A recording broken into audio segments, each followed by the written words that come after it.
In Philly, gentrification is starting to form, and I'm worried that it might hit my neighborhood soon and remove our community we have formed over the years.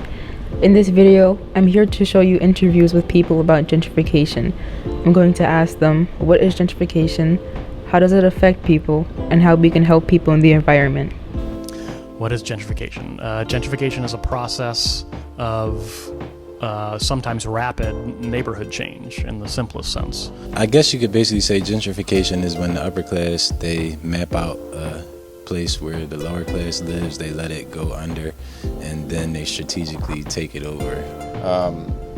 They did change the neighborhood, so they increase, if they change it for better, let's put it this way, they start doing new buildings and they increase the taxes of that area. So what they do, they push in the poor people, the people who have not much income, to move it to other neighborhood. Gentrification to me means change. Sometimes it could be positive, sometimes it could be negative.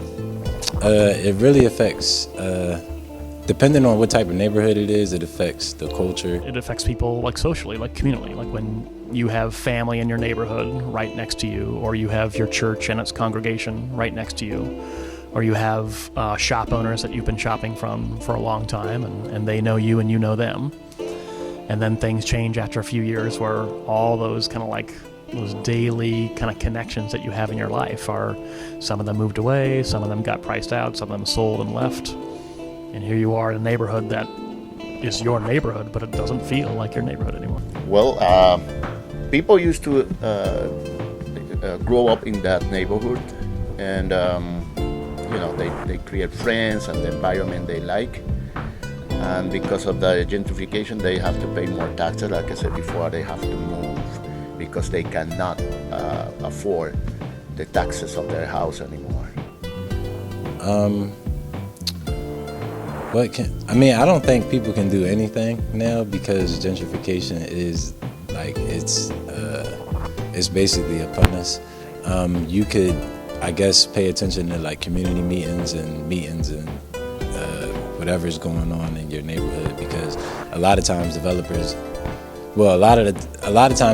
are supposed to have meetings with the community to figure out what they would like when they're building. I think before gentrification takes place, I think a lot of community engagement needs to happen.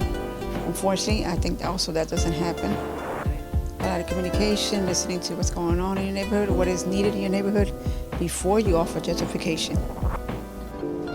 Yeah, just send letters and call councilman, councilwomen, and talk to them.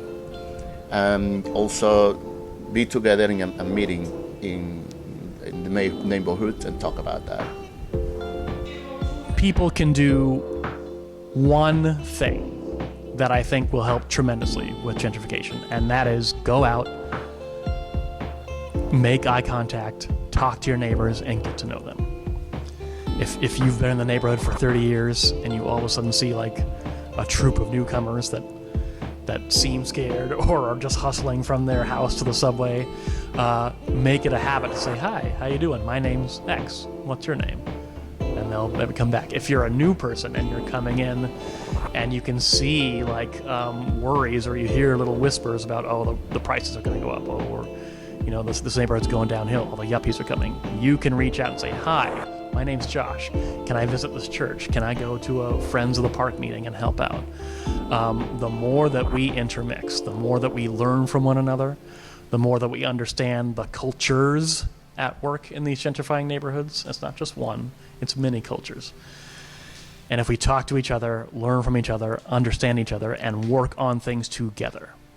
How do we keep Mrs. Jones in her apartment because she's 90 and she can't afford to go anywhere else?